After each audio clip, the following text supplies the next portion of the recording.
الحمد للہ رب العالمین والصلاة والسلام علی سید الانبیاء والمرسلین اما بعد۔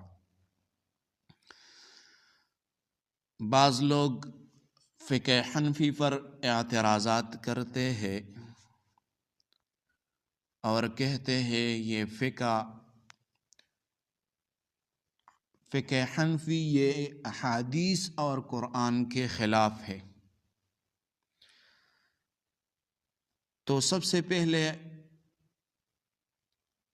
ہم ان لوگوں کے اعتراضات ہیں وہ ذکر کریں گے، ہر اعتراض کا جواب دیں گے، لیکن اس سے پہلے اگر آپ لوگ ہمارے چینل میں نئے ہو تو لہٰذا ہمارا چینل سبسکرائب کریں تاکہ ویڈیو زیادہ سے زیادہ لوگوں تک پہنچ جائے اور لوگ گمراہی سے بچ جائے۔ جزاکم اللہ۔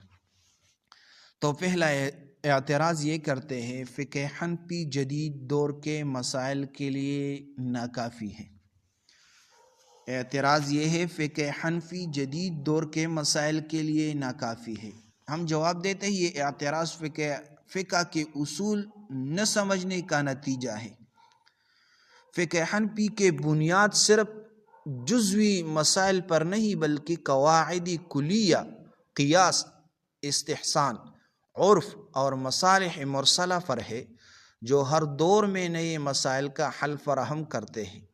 مثال کے طور پر بینکنگ، انشورنس، ڈیجیٹل کرنسی، جدید تجارت، دارالافتاء دیوبند، دارالعلوم کراچی، جامعہ اشرفیہ جیسے ادارے مسلسل فتویٰ دے رہے ہیں۔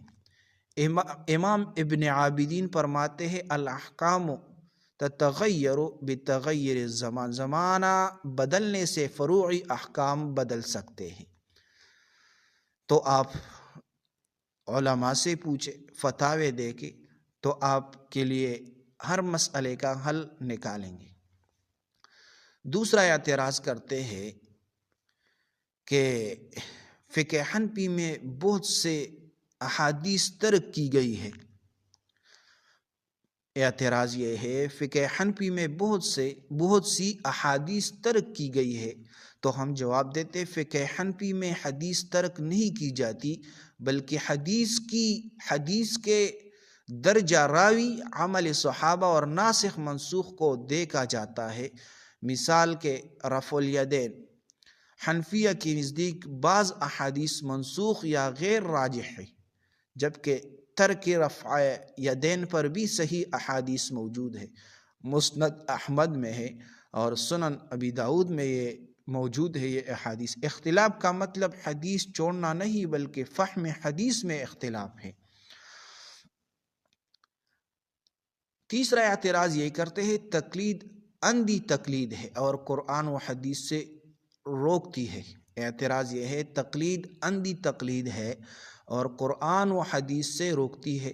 ہم جواب دیتے ہیں تقلید اندھی نہیں بلکہ غیر مجتہد کا مجتہد پر اعتماد ہے، جیسے مریض کا ڈاکٹر پر اعتماد ہے۔ قرآن کہتا ہے فَاسْأَلُوا أَهْلَ الذِّكْرِ إِن كُنتُمْ لَا تَعْلَمُونَ، اگر تم نہیں جانتے تو اہل علم سے پوچھے۔ ہر مسلمان مجتہد نہیں، اس لیے تقلید لازم ہے۔ تو تقلید اس لیے لازم ہے کہ ہر مسلمان مجتہد نہیں ہے۔ تو آپ لوگوں کا اعتراض غلط ہے۔